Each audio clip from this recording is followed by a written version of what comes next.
오늘 유아 세례도 있고 찬양대 찬양은 더욱 어떤 기쁨과 은혜가 있는 듯해서 얼마나 예배가 기쁜지 모르겠습니다.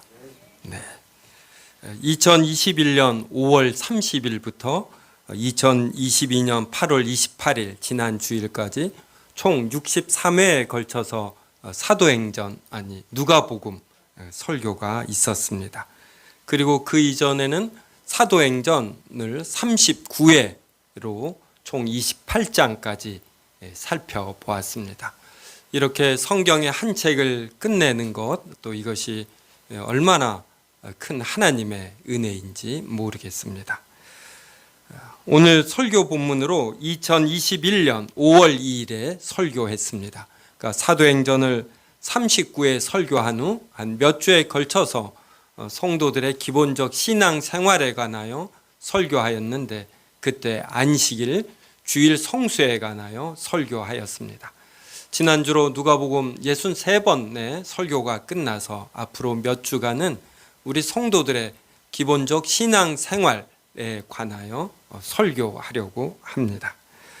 오늘 본문 출애굽기 20장은 하나님께서 모세에게 주신 10계명의 내용입니다. 그런데 성도 여러분, 성경에 10계명이라는 단어는 있어도 제1계명, 제2계명 이러한 단어는 없는 것 아셔요? 네. 이 찬송가의 뒤에 보면은 10계명이 나오는데 제1은, 제2는 이제 이것은 사람들이 이렇게 집어넣은 것이지 성경에는 없는 표현입니다. 그래서 이 10계명을 10가지로 분류하는데 로마 가톨릭과 우리 개신교가 다릅니다. 그래서 출애굽기 20장 3절 보셔요. 이것이 이제 첫째 계명 아닙니까? 너는 나 외에는 다른 신들을 내게 두지 말라. 그리고 4절부터 6절이 둘째 계명에 속합니다. 개신교에선. 근데 로마 가톨릭은 이 3절서부터 6절까지를 제1계명으로 봅니다. 그러면 개신교가 옳으냐, 로마 가톨릭이 옳으냐 따지기에 앞서서 이 10가지의 계명은 서로 밀접히 연관되어 있다. 이제 이것을 우리가 알 수 있는 것이죠. 그래서 10계명을 볼 때에도 이렇게 하나씩 이제 분류해서 보는 것이 아니라 이렇게 전체로 통으로 보면서 이 전체에 담긴 의미를 알려고 하는 것, 이것이 중요합니다. 그래서 오늘 우리가 넷째 계명, 안식일을 기억하여 거룩하게 지키라를 살펴볼 것인데 10계명 전체의 내용이 하나로 연결되어 있다라는 이러한 전제 하에서 살펴보려고 합니다. 자, 20장 3절 너는 나 외에는 다른 신들을 내게 두지 말라. 이렇게 첫 계명이 나오는데 그 이유가 무엇이냐면 10계명 전체에 해당되는 전제로서 서문으로서 2절에 나옵니다. 나는 너를 애굽 땅 종 되었던 집에서 인도하여 낸 내 하나님 여호와니라. 이스라엘의 애굽 땅에서 400년간 종살이를 할 때에 하나님은 모세를 지도자로 삼아 애굽에서 탈출시키셨습니다. 왜 하나님은 이러한 일을 하셨을까요? 60만 이스라엘 대군이 애굽에게는 엄청난 노동력입니다. 그래서 이스라엘 60만 대군이 애굽을 탈출할 때에 이 애굽에게는 엄청난 손실이 되는 것이에요. 그런데 하나님은 왜 이스라엘을 탈출시키고 애굽에게는 엄청난 손실을 주었을까요? 이것은 여호와 하나님은 이스라엘의 편이시기 때문입니다. 그래서 이스라엘을 이유 없이 사랑하시고 이유 없이 보호하시는 것이에요. 이것이 가장 큰 이유입니다. 우리가 사람이 되고 하나님의 자녀가 되는 것에 있어서 우리가 한 것이 없어요. 이거를 깊이 깨닫는 것, 이것이 우리 신앙생활의 첫 출발이 되어야 합니다. 왜 여호와의 다른 신을 두면 안 되는가? 이거에 대한 서문으로서 전제로서 2절이 말하는 것이에요. 나는 너를 애굽 땅 종되었던 집에서 인도하여 낸 내 하나님 여호와니라. 이것은 단순히 애굽에서 인도하여 내었다라는 이러한 단순한 뜻만이 아니라 하나님께서 너희들 존재의 근거가 되고 너희 생활이 가능하도록 유지하시는 분이시다. 이러한 의미가 됩니다. 하나님께서 이스라엘을 자녀로 삼으시며 이렇게 대우하시기 때문에 이스라엘은 더욱더 하나님 앞에서 다른 신들을 두면 안 됩니다. 이스라엘이 하나님 앞에서 다른 신들을 두지 않으려면 어떻게 해야 합니까? 자신을 위하여 새긴 우상을 만들지 말아야 하고 하늘이나 땅이나 물에 있는 것에 어떤 형상도 만들면 안 됩니다. 그것들에 절하지 않고 섬기지 않아야 합니다. 이래서 첫째 계명과 둘째 계명이 연결이 됩니다. 이스라엘이 애굽을 탈출할 때에 전적으로 하나님의 능력으로 탈출한 것이지 다른 존재의 힘으로 탈출하지 않았습니다. 이스라엘은 이것을 전적으로 인정하여 다른 신들을 섬기면 안 되고 이 땅에 있는 어떤 외형물을 숭배의 형상으로 만들면 안 됩니다. 이렇게 하는 것은 하나님을 이 땅에 있는 어떤 존재와 비슷하거나 이 존재들보다 좀 더 크다, 이렇게 하나님을 떨어뜨리는 것이에요. 하늘과 땅에 있는 모든 것을 하나님이 만드셨어요. 만들 때 아무것도 없는 데서, 무에서 만드셨습니다. 이러한 하나님을 이 땅에 있는 어떤 것의 형상으로 만드는 것은 하나님을 이 인간 수준으로 떨어뜨리는 것입니다. 그래서 여호와 이외에 다른 신을 두지 않는 자는 절대로 여호와를 어떤 형상이나 우상으로 만들면 안 되는 것입니다. 하나님께서 애굽에서 일으키신 10가지 이적을 생각해 봅시다. 물이 피로 변하고 개구리가 나일강에서 무수히 올라오고 티끌이 이가 되고 파리떼가 가득하게 되고 애굽의 가축만 선별되어 죽고 악성 종기가 생기고 애굽인이 사는 곳에만 우박과 흑암이 내리고 메뚜기가 땅을 덮고 애굽의 장자가 모두 죽는 이적이 발생했습니다. 이런 이적이 피조물의 능력으로 됩니까? 절대로 되지 않습니다. 여호와께서 자신의 능력으로 10가지 이적을 베푸셨지 절대로 피조물의 존재와 도움을 필요로 하시지 않았습니다. 그러므로 이스라엘은 전적으로 여호와만을 인정하고 섬겨야 하고 어떤 우상도 섬겨서는 안 되고 하나님을 어떤 형상으로도 만들어서는 안 됩니다. 하나님의 존재와 능력과 속성에 어떠한 가감이 이루어지는 것, 이것이 하나님을 제대로 섬기지 않는 것입니다. 이제 셋째 계명인 7절을 봅시다. 너는 내 하나님 여호와의 이름을 망령되게 부르지 말라. 여호와는 그의 이름을 망령되게 부르는 자를 죄 없다 하지 아니하리라. 여호와만을 섬기고 우상이나 형상을 만들지 않는 자는 또한 하나님 여호와의 이름을 망령되게 부르면 안 됩니다. 여호와의 존재와 속성에 맞도록 여호와의 이름을 거룩하게 부르고 예배해야 합니다. 쉽고 가볍게 하나님의 이름을 부르면 안 되고 자신의 천박한 사적 이익이나 강렬한 욕망과 정욕을 위하여 여호와의 이름을 망령되게 부르면 안 됩니다. 이렇게 첫째와 둘째와 셋째 계명은 밀접하게 연관되어 있습니다. 이런 흐름에서 넷째 계명을 봅시다. 8절에 있는 안식일을 기억하여 거룩하게 지키라입니다. 우리는 왜 안식일을 기억하여 거룩하게 지켜야 할까요? 왜 안식일에는 아무 일도 하면 안 될까요? 그 이유가 또 11절에 나옵니다. 여호와께서 엿새 동안에 하늘과 땅과 바다와 만물을 만드시고 일곱째 날에 쉬셨기 때문입니다. 모든 것을 완성하고 쉬셨기 때문입니다.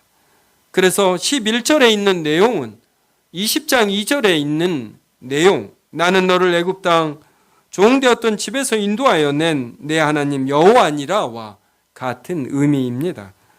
천지 만물을 창조하신 하나님은 그 자녀가 애굽의 종이 되었을 때 이 자녀를 구원하실 수 있습니까? 없습니까? 당연히 있지요. 애굽의 종으로 있는 것은 이스라엘의 부패로 인하여 그들이 애굽의 압제를 통하여 철이 들고 고난이 무엇인 줄 알고 하나님의 능력을 깨닫도록 하기 위함입니다. 그래서 천지를 만드신 하나님, 그 하나님께서 자녀로 삼으신 사람들과 민족은 반드시 어떤 나라의 종이 되었을 때 구원을, 해방을 맞이해야 하는 것입니다. 이렇게 우리가 믿는 하나님은 창조자이시고 섭리자이시고 구원자이십니다. 그 하나님께서 6일 동안의 모든 것을 완벽하게 지으셨어요. 그런 완벽하신 하나님을 우리는 전적으로 인정하고 믿고 섬기기 위해서 제7일째 되는 안식일에는 거룩하게 쉬어야 하는 것입니다. 거룩하게 쉰다라는 것은 하나님께 온전히 예배 드린다, 이러한 의미이지요. 이렇게 예배 드리며 우리는 앞에 있는 이 세 계명을 더욱 지키기 위해 노력하는 것이에요. 하나님 외에는 다른 신을 두지 아니하고 하나님을 어떤 우상이나 형상으로 대체하지 않고 여호와의 이름을 망령되게 부르지 않는 것입니다. 또 이것으로만 끝나지 아니하지요. 4계명 이후 5계명부터가 무엇입니까? 부모에게 순종하라입니다. 여기서의 부모는 하나님을 잘 믿는 부모가 여호와의 도로 너희를 훈육하고 양육할 때에 이것을 하나님의 가르침으로 알고 순종하라는 것입니다. 부모는 자녀가 순종할 수 있도록 하나님의 말씀을 잘 가르치고 본을 보이라, 이런 의미죠. 제5계명이 자녀에게만 순종하라 말하는 것이 아니라 부모에게는 자녀가 순종할 수 있도록 내용을 가르치고 본을 보이라는 더 무거운 내용이 포함이 됩니다. 그리고 6계명은 살인하지 말라, 7계명은 간음하지 말라, 또 도둑질하지 말라, 거짓 증언하지 말라. 성도 여러분, 이 거짓 증언하기가 얼마나 쉬운지 몰라요. 왜냐하면 말처럼 가벼운 것이 없기 때문에 우리의 마음과 생각, 어떤 숨은 의도까지도 우리가 방심하면 거침없이 입으로 나옵니다. 이러한 우리의 가벼움을 어떻게 통제할 수 있습니까? 안식일을 잘 지키지 않는 한 이러한 것이 힘든 것이에요. 우리가 이렇게 예배 드리지 아니하고 우리 독자의 힘으로 성경을 읽으며 기도하며 회복하면 좋지요. 또 이렇게 많이 회복이 됩니다. 하지만 하나님께서는 우리의 속성을 알아요. 우리는 사회적 동물입니다. 우리의 많은 악행이 억제되는 것은 우리가 선에서가 아니라 여론이에요. 여론. 같이 신앙생활하는 사람들의 눈총, 그들이 틀리다라고 일반적으로 판정 내리는 기준과 내용을 인해서 우리의 악함이 억제되는 것입니다. 또 하나님께서는 우리에게 은혜를 주실 때 어떠한 방법을 사용하시냐면 이러한 설교를 사용하셔요. 오늘 성도님들은 부족한 저를 하나님께서 설교자로 세우셨기 때문에 하나님께서 저를 통하여 하나님의 뜻을 선포하시고 그리하여 이 말씀을 통하여 은혜를 받는 것입니다. 지난 한 주일 나는 살인하지 않았나. 살인이라는 것은 거친 언어와 행동을 표현하지요. 또 나는 거짓 증언하지 않았나. 이렇게 나의 이런 깊숙이 숨어 있는 의도까지도 하나님의 말씀으로 이렇게 점검이 되는 것입니다. 우리는 그때 따끔함을 느껴요.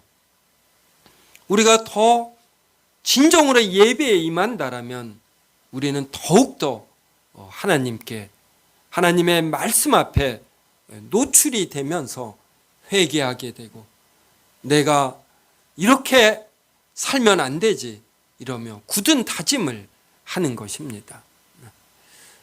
성도 여러분, 왜 폭력배들, 악인들은 보면 대부분 술을 많이 먹고 또 담배를 피고 또 여자들을 가까이 할까요?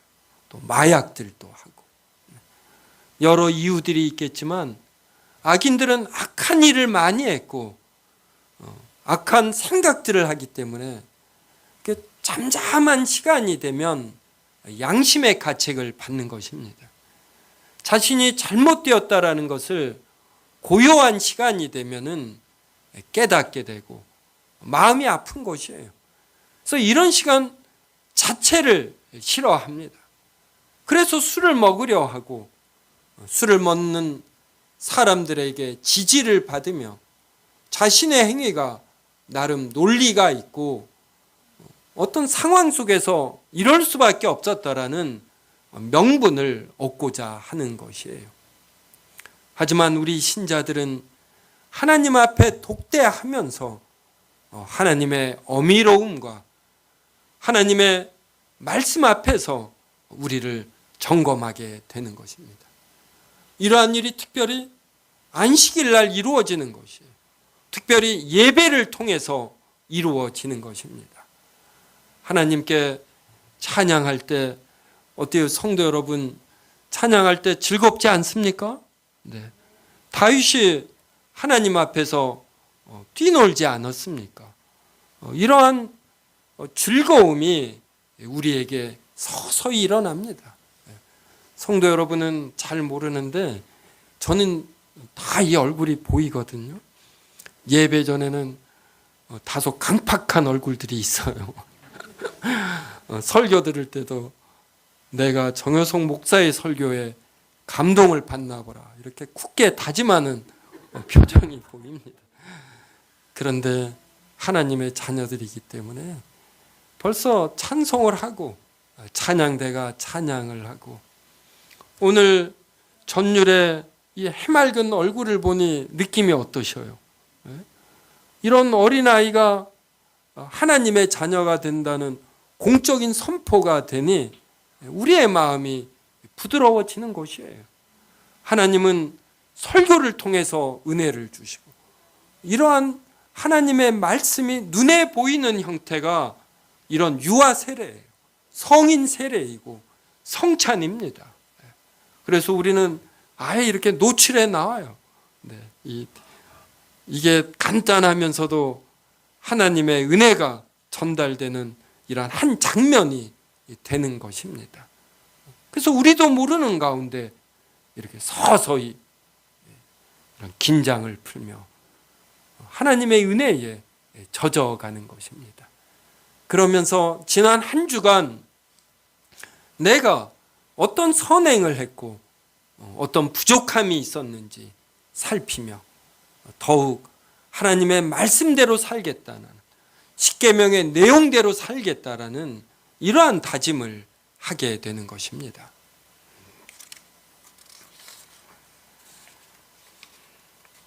안식일을 지키지 않는 신자는 하나님에게서 점점 멀어집니다. 회개할 기회를 갖지 않기 때문이고 하나님께 은혜를 받는 기회를 잃기 때문이에요. 성도 여러분, 하나님께서 이스라엘 편에 섰기 때문에 이스라엘이 애굽에서 탈출할 수 있는 것이에요. 우리의 이 마음이 어느 편에 서는가에 따라 논리는 만들어집니다. 그래서 우리의 마음이 이렇게 겸손해야지 되고 낮아져야지 되고 하나님의 사랑과 이 진리를 이렇게 애달퍼 해야지 돼요.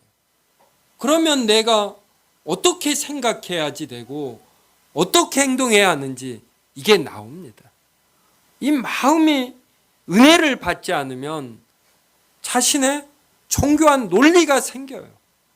그 논리의 틀에 빠지는 것입니다. 논리가 나름 정교하기 때문에 자신이 옳다라는 확신에 빠져요. 내가 이렇게 인생을 살아도 된다, 이렇게 여기는 것이에요. 그런데 여기에는 전제가 너무나 잘못되었기 때문에 하나님께서 애굽의 종되었던 이스라엘을 해방시킨 구원자이시고 천지 만물을 만드신 창조자이시라는 이것이 깊이 각인되어야 우리의 마음이 너그러워지고 하나님께 전적으로 우리를 맡길 수가 있는 것입니다. 주일날 일하지 않아도 된다라는, 그래도 먹고 사는데 지장이 없다라는 확신이 서고, 주일날 가장 중요한 것이 하나님께 예배하며 은혜 받는다라는 것임을 알게 되는 것이에요. 이러한 것들이 우리의 마음에 자리를 잡아야 올바른 판단을 하는 것입니다. 성도 여러분, 너무 논리 이러한 거 갖지 마셔요. 하나님의 사랑과 진리된 말씀으로 은혜를 받았을 때 그때 느끼는 어떤 통찰, 직접적이고 즉각적인 통찰에서 오는 판단, 이러한 것을 중요하게 여기십시오. 어떠한 정교한 논리로 자신을 합리화하지 말고 하나님의 은혜와 사랑 앞에서, 진리 앞에서 자신이 낮아지는, 그때 이루어지는 통찰, 믿음을 풍성히 가지시기 바랍니다. 안식일에는 일을 하지 않고 하루 종일 거룩하게 쉬시기 바랍니다. 쉬되 자기가 하고 싶은 TV나 유튜브를 보면서 쉬는 것이 아닙니다. 운동을 하면서 쉬는 것도 아닙니다. 여행을 하면서 쉬는 것도 아닙니다. 거룩하게 쉬는 것입니다. 하나님의 사랑과 말씀을 기억하며 자신이 하나님의 사랑을 실천하고 하나님의 말씀대로 살기 위하여 살았는지 살펴야 합니다. 하나님의 어떠하신 분인지 깊이 묵상합니다. 주일에 운동이나 등산이나 TV나 유튜브나 게임을 전혀 하지 말라는 것이 아닙니다. 사람들은 이것들을 할 때 비로소 스트레스가 해소되고 쉼이 되는 측면이 있습니다. 하지만 이것들이 중심이 되어서는 안 됩니다. 예배를 후다닥 마치고 대강 성도들과 교제하고 집에 들어가서 이것들에 파묻히는 것, 이것은 온전한 주일 성수가 아닙니다. 안식일의 중심은 철저히 하나님이어야 합니다. 하나님께 드리는 예배이어야 합니다. 주일에는 이것들을 최대한 하면서 쉬려고 해야 합니다. 오늘부터 몇 주는 신앙의 기본적 생활에 관한 것이므로 실천적인 면에서 몇 가지 말씀드리겠습니다. 즉 어떻게 안식일을 지키고 어떻게 예배를 거룩하게 드려야 하는지에 대하여 말씀을 드립니다. 주일에는 성도 여러분이 꼭 예배를 드리시기 바랍니다. 그것도 현장 예배로 드리셔야 합니다. 코로나 대감염으로 우리에게 안 좋은 것들이 여러 가지 있는데 그 중에 하나는 어떤 영상 예배가 보편화된 것입니다. 신자가 전염병이나 중병이나 또 전쟁이나 또 큰 사고, 태풍이 몰려온다든지 그래서 교회당까지 가기가 힘들다, 이러면 영상 예배를 드려야 하지요. 영상이라는 발전된 과학 도구를 우리가 적절히 사용해야지 됩니다.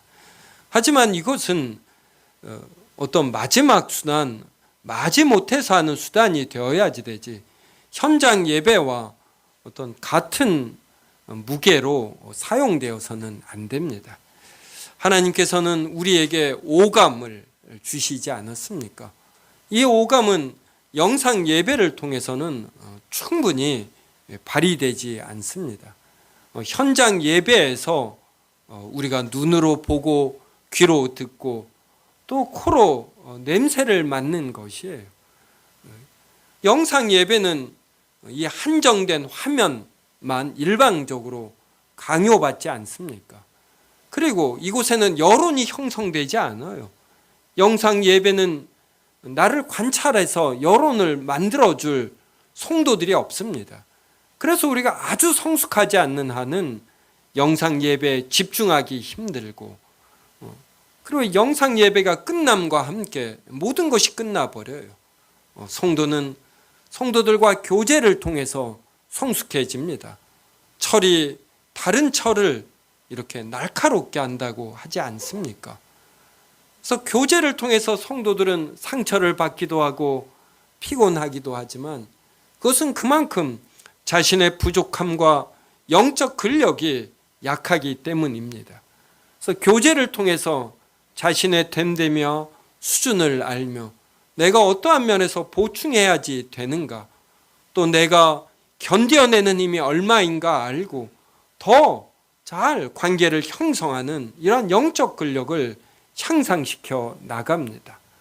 또 주일날 교회에 와서 섬겨야 합니다. 오늘 또 제1남전도회가 식사 담당인 걸로 알아요. 오늘 얼마나 잘했는지 지켜볼 것입니다. 이게 이루어지려면 누군가 일찍 와야 합니다. 이제 저 같은 인간이 있어서 제대로 준비 안 하면 또 막 비난을 해요. 그러면 준비하고 욕을 먹는 거예요. 이런 걸 견뎌내는 것입니다. 그리고 어떠한 요구들이 있는지를 알면서 이걸 다 감당하려면 마음이 낮아져야지 돼요. 웬만한 비평은 그냥 견뎌내는 이러한 힘이 있어야지 됩니다. 그래서 교회가 성도들의 섬김으로 세워지고 성도들은 섬김을 통하여 역시 이렇게 단단해지는 것입니다. 또 현장에 와서 성도들의 얼굴을 볼 때에, 그래서 예배가 끝난 이후 우리 세움교회가 뒤에 있는 성도부터 나가는 것이 아니라 앞에 있는 성도부터 나갑니다. 그러니까 오늘 뒤에 계신 성도님들 일찍 나가시면 안 돼요. 우리 김관빈 장로님이 제일 먼저 나가시는 겁니다. 우리 여세기 형제 제일 늦게 나가야지 돼요. 네. 이 말은 악수하면서 나가라, 이런 의미예요. 악수하면서 얼굴을 보십시오. 눈을 지극하게 쳐다보세요. 그러면 대강 압니다. 성도가 어떤 어려움이 있는지 아니면 기쁨이 있는지. 기뻐하는 자와 함께 기뻐하는 것, 슬퍼하는 자와 함께 슬퍼하며 무언가 도우려고 하는 것, 이게 신앙의 고수예요. 이게 제대로 신앙생활 하는 것입니다. 이런 모든 것이 이루어지려면 현장 예배에 참여해야 가능합니다.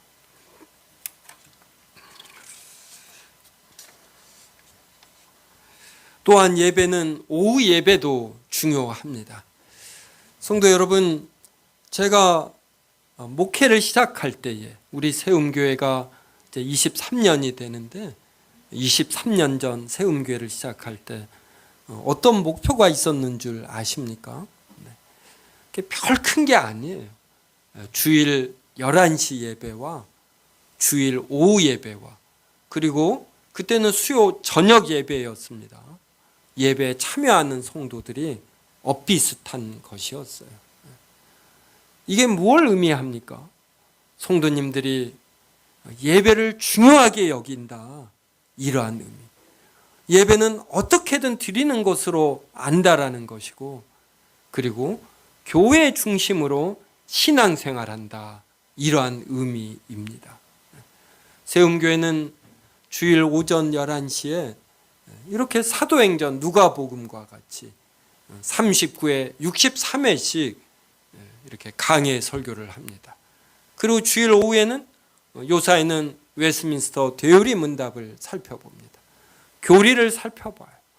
교리는 성경 전체를 주제별로 요약한 것입니다. 그래서 강해 설교가 이 나무를 살피는 것이라면 교리는 숲을 살피는 것이에요. 이 두 개를 통해서 우리는 하나님의 말씀을 잘 배우게 됩니다. 그래서 우리 세움교회 성도님들, 제 목회의 목표이기도 해요. 그리고 성도님들에게 정말 좋은 것입니다. 오후 예배까지 참여하려고 노력하시기 바랍니다. 요사이 오후 예배 참여자가 많아졌어요. 이제 30명 정도 됩니다. 그전에는 10명도 됐어요. 그러면 제가 쑥스럽고 참여한 10분에게 이렇게 미안하게 됩니다. 그래서 주일날은 다른 일 하시려고 생각하지 마셔요. 예배 드리고, 그리고 요사이 이제 간이 식당이 운영하니까 식사하고, 그래서 자신의 어려움도 나누지만 내가 격려할 성도가 누구인지 이런 자세를 가지셔요. 제가 목회하면서 느꼈는데 격려하고 누군가에게 뭘 사주고 이러는 분은 하나님의 은혜를 주시는지 계속 누군가를 격려하고 누군가를 사줄 수 있는 경제력이 됩니다. 근데 누군가에게 격려를 받으려 하고 누군가가 사주기를 바라는 분은 꼭 경제적으로도 잘 풀리지 않음도 조금은 있어요. 그래서 적극적 자세로 예배 후 식사하며 나는 어떻게 하면 성도를 기쁘게 하고 격려하고 도움이 되는 존재가 될까 생각을 하고, 또 조별 모임하며 유익을 누리시고 잠시 쉰 후에 또 오후 예배에 참여하시기 바랍니다.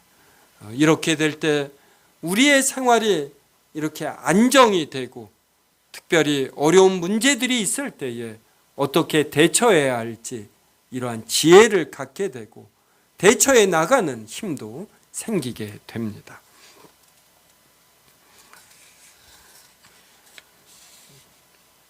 성도 여러분, 예배를 집중하여 드려보십시오.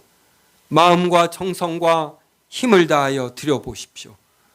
설교 중 많은 분은 아니고 가끔 우리 성도들도 설교 중에 주보를 보시는 분이 있어요. 또 설교 중에 누가 왔는지 이렇게 살핍니다. 그럼 제가 너무 쑥스러워서 이 성도를 볼 수가 없어요. 그러면 한두 분의 이러한 행위를 인하여 다른 분에게까지 또 악영향을 미칩니다.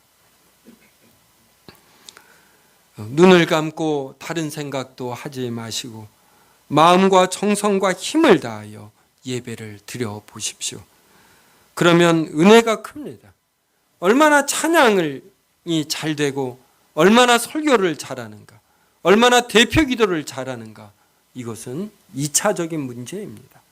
성도 여러분이 은혜를 받을 준비가 되어 있으면 설교가 부족하여도, 찬양이 부족하여도 그냥 그 자체로 은혜가 됩니다. 그래서 우리는 예배를 얼마만큼 정성으로 드리는가, 그래서 그만큼 또 한 주일을 살게 됩니다. 이러한 성도는 어떤 의사결정할 때에 자신의 논리와 이익을 떠나서 예배 때 은혜 주신 하나님께서 무엇을 기뻐하시는가, 이걸 생각하게 돼요. 이건 성격이 좋다 이런 뜻이 아닙니다. 성격이 괴팍해도 결정적 순간에 하나님이 기뻐하시는 바를 행하는 이러한 자기 부정이 예배를 잘 드리는 자에게는 있는 것입니다. 성도 여러분, 대강 신앙생활 하지 마시기 바랍니다. 그러면 성도 여러분이 힘듭니다. 신앙과 세상 한쪽에 발들을 담그고 있는 것, 이것이 더 힘이 듭니다. 무엇이든 어중간한 것이 힘듭니다. 목숨을 걸고 모든 것을 걸고 신앙생활 하시기 바랍니다. 그러면 이처럼 즐겁고 기쁜 것도 없습니다. 우리의 하나님께서 우리의 하나님에게 모든 진리와 기쁨과 행복과 평안이 있습니다. 주 예수보다 더 귀한 것이 없습니다. 그래서 우리가 목숨을 걸고 하나님께 예배하고 주 예수 그리스도를 추구할 때 우리는 궁극적으로 진리, 평안, 행복, 기쁨, 그리고 만족, 이러한 것을 누리는 것입니다. 그래서 우리는 늘 주 예수 그리스도가 우선순위가 되어야 합니다. 이렇게 되면 성도 여러분의 피가 끓을 것이고 내가 부를 노래가 무엇인지 알게 되시고 알게 되고 내가 어떤 깃발을 흔들어야지 되는가 이것도 알게 되고 그래서 가장 큰 기쁨과 역동 속으로 인생에 집중하며 살게 될 것입니다. 주일 성수와 예배에 목숨을 걸음으로 인해 이러한 복을 크게 누리시기 바랍니다. 기도하겠습니다. 하나님, 오늘 출애굽기 20장을 통하여 하나님이 우리에게 주신 십계명이 어떠한 전제하에서 주어진 것이고 또 어떠한 목적으로 주어진 것인지 알게 하시니 감사하옵나이다. 주일 성수를 잘 함으로 다른 9가지 계명을 잘 지키고 하나님께서 창조자와 섭리자와 심판자와 구원자이심을 더욱 알고 추구하는 자들 되게 하여 주시옵소서. 예수님의 이름으로 기도드리옵나이다. 아멘.